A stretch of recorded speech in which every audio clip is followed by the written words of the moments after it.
Shalom, puji Tuhan, Bapak Ibu Saudaraku yang saya kasihi. Mari kita satukan hati kita datang kepada Tuhan. Bapa kami dalam sorga, sungguh kami bersyukur. Pada sore hari ini kami kembali boleh belajar dari firman-Mu. Biarlah Tuhan pada kesempatan yang baik ini Tuhan, kami boleh betul-betul menikmati apa yang Kau mau untuk kami pikirkan dan kami lakukan. Berbicaralah Engkau lewat hamba-Mu yang sangat terbatas ini. Biarlah kuasa Tuhan mengurapi dan memberkati kami. Dalam nama-Mu Tuhan Yesus kami berdoa. Haleluya. Amin. Puji Tuhan, Bapak Ibu Saudaraku yang saya kasih, tema kita adalah Tuhan itu baik. Bagaimana kita bisa mengalami kebaikan Tuhan dalam situasi yang tidak enak, yang enak pun kita tetap mengakui bahwa Tuhan itu baik. Nah, saudaraku yang saya kasih, kita akui dalam perjalanan hidup kita ini, kita tentu punya rencana, punya goal setting, sudah kita atur apa yang akan kita lakukan ke depan. Namun, seringkali kita diperhadapkan dengan sebuah fakta, kenyataan, bahwa persoalan, masalah, sakit penyakit seringkali menjadi hambatan, tantangan bagi kita untuk menjalani hidup ini. Dan seringkali kita juga mempertanyakan, mengapa Tuhan izinkan hal ini terjadi dalam hidupku? Mengapa Tuhan sepertinya membiarkan kami? Dan seringkali kita merasakan hal itu, saudara. Ya memang kita akui bahwa keadaan, situasi hidup kita ini seringkali silih berganti. Suka dan duka, berhasil dan gagal, tenang dan khawatir, kemudahan dan kesulitan, bersyukur dan kecewa, dan berbagai macam perasaan lain. Dan hal ini sering kali mengganggu benak, pikiran, perasaan kita. Yang kita lihat adalah masalah. Sehingga tidak bisa kita pungkiri fokus pandangan kita itu kepada masalah. Dan seringkali kita lupa kebaikan Tuhan. Kita mengalami yang namanya boring, kejenuhan, kita mulai stres, kita mulai mempertanyakan, apakah benar Tuhan itu baik? Saudaraku yang saya kasih dalam Tuhan Yesus Kristus, kita tahu bahwa hidup memang ini tidak lepas dari pergumulan, masalah, kesulitan. Dan memang Tuhan tidak pernah berjanji kalau menjadi Kristen, kita lepas dari masalah. Namun satu perkara yang perlu kita pahami. Tuhan berjanji, aku menyertai engkau senantiasa. Ya, nah saudara, kita melihat dalam topik kita saat ini, Tuhan itu baik. Dalam Mazmur 118 ayat 1, dikatakan, bersyukurlah kepada Tuhan, sebab Ia baik. Bahwasanya untuk selama-lamanya kasih setianya. Saudaraku, salah satu dasar dalam hidup kita yang kuat dan kekal untuk selama-lamanya adalah bahwa Tuhan itu baik. Firman Tuhan dengan jelas menyatakan bahwasanya untuk selama-lamanya kasih setianya. Saudara, perasaan kita akan selalu berubah-ubah. Keadaan natural, keadaan alami, dan fakta kenyataan kehidupan kita juga selalu berubah-ubah. Tetapi firman Tuhan dengan jelas menyatakan bahwa Tuhan tidak pernah berubah. Tuhan itu baik. Dan kasih setianya untuk selama-lamanya, sampai selama-lamanya kepada semua orang yang percaya kepadanya, kepada semua orang yang takut kepada Tuhan. Saudaraku, kita semua mungkin pernah berkata, terima kasih Tuhan. Kita pernah berkata Tuhan itu baik. Berkali-kali dalam hidup kita, kita ungkapkan rasa terima kasih kita karena kita melihat Tuhan itu baik. Tetapi apakah pilihan dan cara hidup kita benar-benar mencerminkan apa yang sudah kita katakan tadi? Jawaban kita adalah tidak selalu.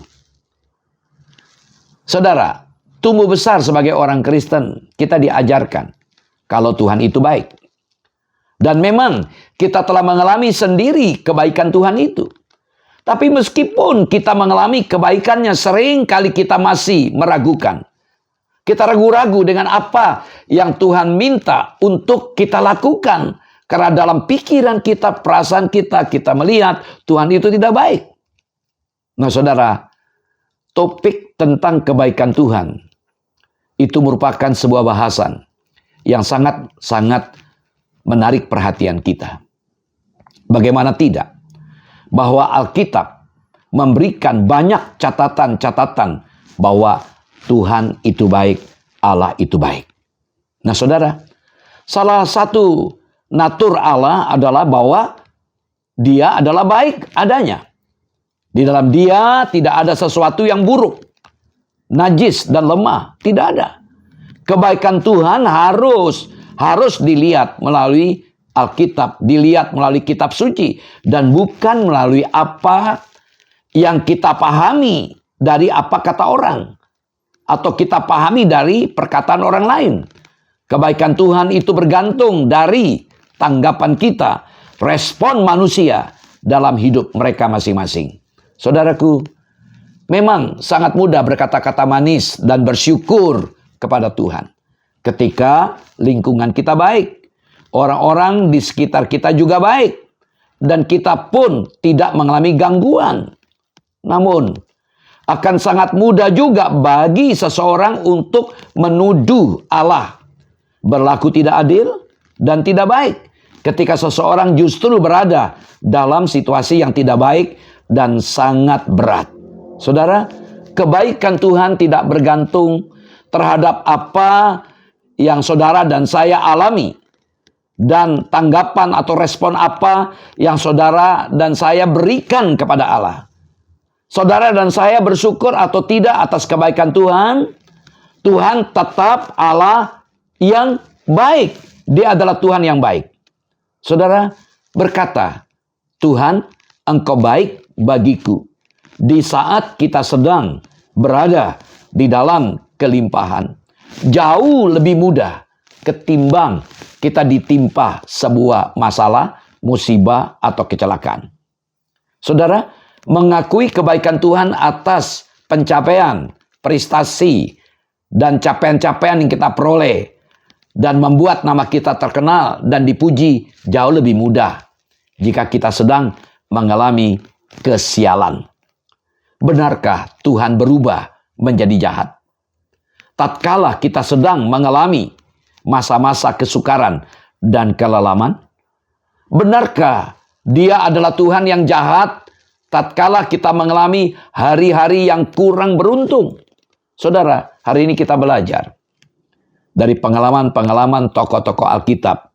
Secara khusus kita soroti dalam Mazmur 34 ayat 1. Dari Daud, pada waktu ia pura-pura tidak waras pikirannya di depan Abimelek, sehingga ia diusir lalu pergi. Saudara, kita belajar dari pengalaman Daud yang dilindungi Tuhan saat melarikan diri dari Saul. Dari ayat yang kita baca tadi, muncul pertanyaan. Kenapa Daud bisa berada di wilayah orang Filistin dan dia digiring ke hadapan Abimelek? Saudara, untuk memahami alur kisah dari kehidupan Daud ini, ketika kita membaca Mazmur 34 tidak dijelaskan. Nah, untuk memahami latar belakang kisah dari Daud ini, tentu kita tidak lepas dari konteks cerita biografi kehidupan Daud, secara khusus dalam 1 Samuel 21 ayat 10-15. Dalam bagian ini kita melihat Daud terperangkap di wilayah orang Filistin di Gad. Daud melarikan diri ke Gad. Ya, tentu kehadirannya diketahui oleh Raja Abimelek. Dalam 1 Samuel 21 dijelaskan Raja Akis. Raja Akis itu sama dengan Raja Abimelek. Dan kata Abimelek itu memberikan arti jabatannya, yang berarti dari kata Ibrani ayah dari raja, yang tentu kenal Daud. Nah, kenapa saya berkata Daud dikenal oleh Abimelek atau oleh orang-orang yang ada di Gad? Saudara, kita tahu dalam kisah cerita Daud, kenapa Daud sampai ada di istana ya kerajaan Israel. Daud membuat sejarah, ya memang Allah menetapkan dia, ya Allah memilih dari anak bapak-bapaknya itu Bapak Isai, ya adalah Daud, bukan kakak-kakaknya yang hebat-hebat. Ya, lalu Daud ketika diminta oleh ayahnya pergi ke medan laga untuk melihat ya pertempuran yang sedang terjadi antara orang Filistin dengan orang-orang Israel. Saudara, dan Daud ketika itu dia melihat Goliat menantang orang Israel, termasuk menantang Raja Saul. Dan tidak ada satupun yang berani menghadapi Goliat. Lalu muncullah Daud merasa Goliat orang yang tidak kenal Allah, yang bagi mereka adalah Goliat adalah orang kafir. Ya, sehingga Daud menantang dengan alat sederhana. Mungkin kalau gambarkan seperti ketapel, dia mengalahkan Goliat. Dan Goliat mati terbunuh di tangan Daud. Nah, prestasi Daud inilah yang membuat Daud bisa berada di istana. Daud dipanggil oleh Raja Saul dan direkrut sebagai staf, bahkan sebagai prajurit. Dan Daud punya keahlian memainkan kecapi musik yang seringkali menghibur Saul ketika kesurupan. Nah, saudara, dan yang menarik, akibat prestasi Daud sebagai prajurit, kemana dia pergi berperang, Allah selalu memberikan kemenangan. Nah, dari prestasi ini, saudara, ya Daud menjadi populer. Rakyat-rakyat, masyarakat memuji, membanggakan kepahlawanannya. Dan ibu-ibu menyanyikan nyanyian. Ya dalam 1 Samuel 18, ya kalau Saul mengalahkan musuh, beribu-ribu musuh, tetapi Daud berlaksa-laksa musuh. Akibat pujian yang begitu tinggi, Saul merasa terusik. Posisi keberadaannya terganggu oleh karena pujian ini. Dia merasa jangan-jangan Daud nanti yang bisa menyingkirkan posisinya. Ya, karena prestasi Daud. Ya, Saul tidak peduli, walaupun Daud itu juga akhirnya menjadi menantunya. Ya, Saul juga melihat bagaimana hubungan akrab persaudaraan yang dibangun antara anaknya sang pangeran, yaitu Yonatan dengan Daud. Dan Saul dengan terang-terangan berkali-kali ingin membunuh Daud. Tapi Daud ditolong Tuhan. Namun akhirnya Yonatan katakan, "Bapak menghendaki nyawamu, Mas." Dan Daud pergi lari dan lari dan lari. Saul mengejar dengan pasukan yang terlatih. Nah, Daud berlari dari kejaran Saul untuk mencari perlindungan, tempat persembunyian. Justru dia terperangkap di wilayah orang Filistin yang mengenal dia. Dan itulah latar belakangnya. Sekarang kita membaca di situ bagaimana ketegangan, pengalaman yang dia alami oleh Daud. Allah yang menetapkan dia menjadi raja. Justru Allah sepertinya tidak melakukan sesuatu kepada Daud. Sepertinya ada pembiaran. Ya, Daud dikejar bagaikan buronan dari sebuah kejahatan yang dia lakukan. Dia begitu tertekan secara fisik, bahkan secara psikis. Sehingga satu-satunya cara dia mengandalkan kemampuan kekuatan dia dengan strategi, yaitu pembohongan, pura-pura gila. Nah, di situ ketika dia pura-pura gila, sesuatu yang menarik. Ya, disitulah dia mengalami pertolongan Tuhan. Sungguh luar biasa. Memang Daud itu gentar. Ada rasa malu juga, dipermalukan karena lemahan yang dia alami. Dia begitu tertindas dan sesak, terjepit. Tapi luar biasa, Daud selamat karena orang menganggap dia sakit mental dan gila. Nah, saudara, kita baca ulang lagi Mazmur 34 ayat 1 ini. Dari Daud pada waktu ia pura-pura tidak waras pikirannya di depan Abimelek, sehingga ia diusir lalu pergi. Daud selamat, bukan selamat dari masalahnya, bukan selamat dari kejaran Saul, tetapi justru selamat melalui masalahnya, melalui pengalaman dikejar oleh Saul dan ditangkap oleh orang Filistin. Saudara, apa yang kita pelajari kata melalui? Kata melalui di sini berarti Allah menggunakan masalah Daud sebagai komponen, sebagai ornamen, sebagai sarana, sebagai alat untuk Daud bergantung kepada Tuhan. Kita tahu Daud pura-pura gila.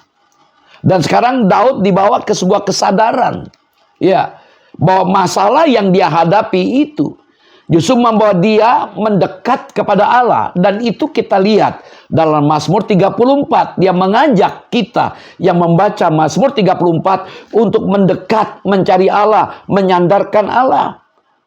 Nah, saudara, jadi Tuhan bisa menggunakan setiap masalah kita. Tuhan bisa menggunakan setiap persoalan kita untuk membawa kita lebih dekat kepada Tuhan. Sehingga kita bersandar, bergantung, mempercayakan hidup kita hanya kepada Tuhan.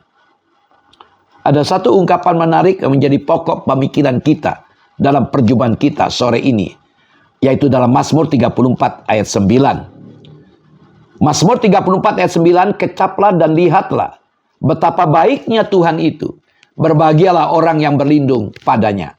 Kata kecaplah dari kata Ibrani, dari kata ta'am. Artinya merasakan. Dan kata lihatlah dari kata ra'ah, yaitu memperhatikan atau memeriksa. Nah, saudaraku, ketika kita melihat kecaplah dan lihatlah, pandangan orang-orang Ibrani itu berbeda dengan orang-orang Yunani. Orang Yunani tidak menggunakan kitab suci, lebih mengandalkan kekuatan pikirannya. Orang-orang Ibrani sangat melibatkan panca inderanya. Sehingga kita melihat tadi, kecaplah dan lihatlah. Dua alat indera digunakan sehingga betul-betul sebuah fakta, sebuah kenyataan yang dapat dilihat oleh mereka. Bukan dari apa kata orang, bukan dari apa pernyataan dari orang yang dia lihat, omongan orang atau bayangan. Tidak. Sementara orang Yunani yang sangat mengandalkan kekuatan pikiran. Mereka menekankan perenungan rasio. Dan kita sekarang ini sedang berada di era posmo. Nah, pandangan posmo atau yang disebut dengan pasca modern. Dan spirit dari posmo itu adalah merelatifkan segala kebenaran. Artinya bagi mereka tidak ada kebenaran yang absolut. Tidak ada kebenaran yang mutlak. Sehingga mereka tidak butuh pengajaran. Dan berbagai-bagai bukti tertulis. Yang dibutuhkan adalah pengalaman sebagai bukti. Saudara, kembali ke ayat tadi Mazmur 34 ayat 9. Kecaplah dan lihatlah betapa baiknya Tuhan itu. Berbahagialah orang yang berlindung padanya. Nah, kata mengecap terlebih dahulu. Agar apa? Agar kita tahu bahwa Tuhan itu baik. Ini ajakan Daud. Ayo kecaplah. Ya, artinya kita cicipi, kita menikmati kebaikan Tuhan. Itu yang diharapkan. Nah, sementara kata lihat di sini mengertilah, understand.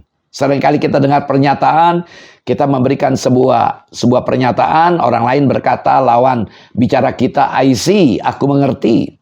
Ya. Nah, jadi lihat, mengerti bahwa Tuhan itu baik. Ya, saudara, jadi ketika kita mengecap, kita percaya, kita meyakini bahwa Tuhan itu baik. Namun dalam kenyataannya, faktanya, tidak semua orang ingin segera mengecap apabila ia ditawarkan hal itu tidak menarik seperti makanan, rawon. Bagi orang yang nggak pengalaman makan rawon, dia melihat rawon itu seperti kotoran, hitam, pekat, dan tidak mau dimakan. Itu seringkali juga kita alami ketika diperhadapkan dengan Tuhan. Ya sulit kita berkata Tuhan itu baik. Dalam kenyataannya masalah yang sedang kita hadapi di depan mata kita masalah-masalah. Jadi tidak menariklah kalau kita berkata Tuhan itu baik. Dalam kenyataannya kok masalah yang aku alami begitu berat. Nah saudara, perlu kita ketahui bahwa ada hal yang rasanya tidak enak. Tetapi memiliki tujuan yang baik. Kita belajar contoh dari pengalaman hidup Ayub. Ayub orang kaya. Ayub orang yang baik, benci kejahatan. Dia punya hidup ibadah, sangat baik, saleh. Dan dia banyak berdoa untuk anak-anaknya. Ya, saudara, jadi keberadaannya sungguh luar biasa. Tetapi seizin Allah, iblis tidak suka Ayub diberkati. Ayub dibikin menderita, melarat, habis-habisan, bahkan penyakitan. Dalam waktu sekejap, hartanya habis. Jadi miskin, melarat. Sekejap, 10 anaknya meninggal. Sekejap, dia penyakit dari kepala sampai kaki garuk-garuk. Sampai pakai beling. Saking gatalnya. Dan yang paling ironi, istrinya yang seharusnya mendukung justru menjauh. Karena memang nggak tahan dengan bau badannya. Itulah fakta.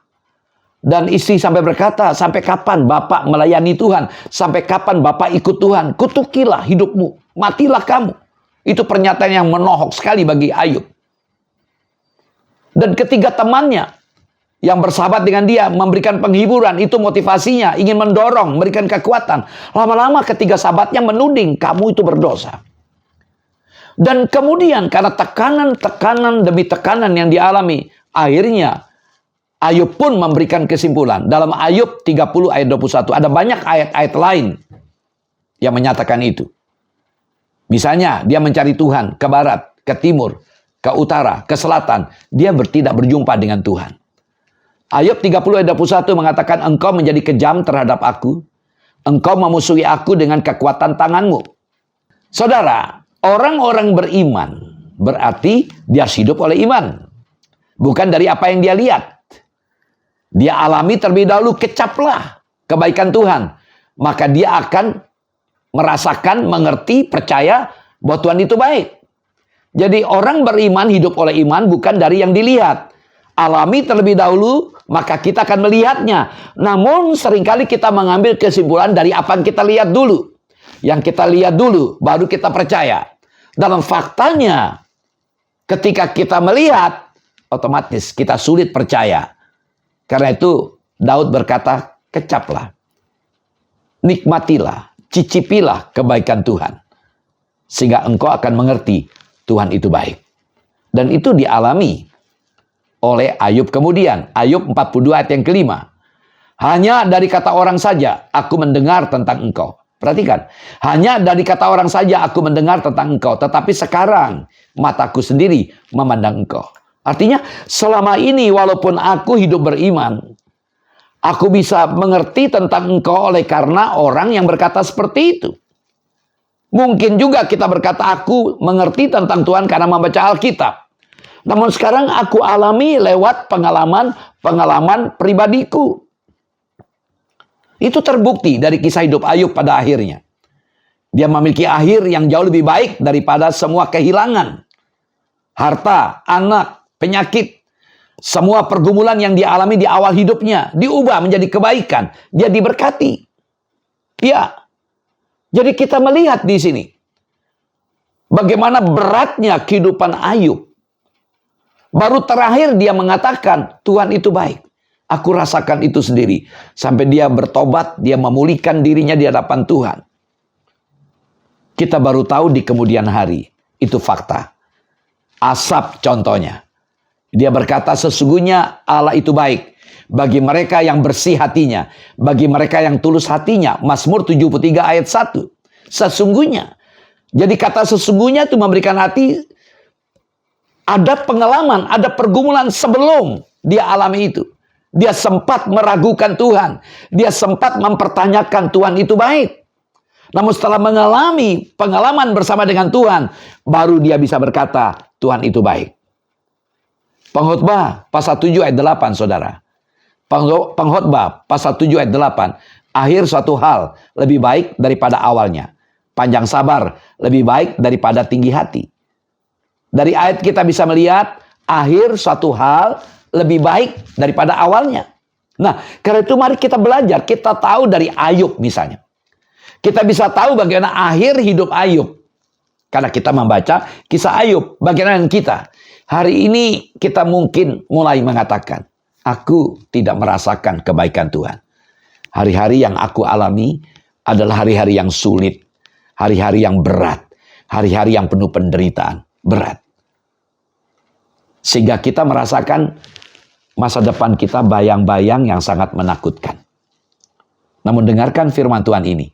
Akhir suatu hal lebih baik daripada awalnya. Artinya, saudara, hidup kita itu nggak berhenti sekarang ini.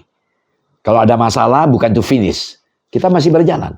Nanti pada puncaknya kita akan tahu. Memang Tuhan itu baik. Saudara, Allah tetap setia dan mengasihi kita. Walaupun Allah seringkali mengizinkan kita menghadapi pergumulan atau penderitaan. Itu hanya masalah waktu. Bagi kita itu adalah kesempatan, saudara, untuk menyaksikan iman sejati yang tetap percaya bahwa Tuhan itu baik. Kasih setianya untuk selama-lamanya tetap ada untuk saudara dan saya. Saudara, Tuhan adalah pribadi yang baik dan kebaikannya tetap untuk selama-lamanya. Tuhan tidak bisa bertambah baik karena Dia sudah baik adanya. Luar biasa. Kebaikan Allah pun tidak bisa berkurang sehingga kita merasa ragu dan curiga terhadapnya. Saudara percaya atau tidak, kebaikan Allah tetap sama. Dulu, sekarang, sampai selama-lamanya. Jika orang lain bisa berubah, dunia bisa berubah, bahkan kita pun, saudara dan saya pun bisa berubah. Namun, Tuhan tidak bisa berubah. Dia baik untuk seterusnya, untuk selama-lamanya. Ya, terpujilah nama Tuhan. Dari pertemuan ini apa yang dapat kita pelajari, saudara? Pertama, kalau kita sedang bergumul, jangan fokus kepada apa yang kita alami. Kalau kita fokus kepada apa yang kita alami, yang kita lihat adalah masalah. Yang kita lihat ada pergumulan, masalah. Tukang jam, ketika diminta oleh istrinya makan, lalu dia cuci tangan.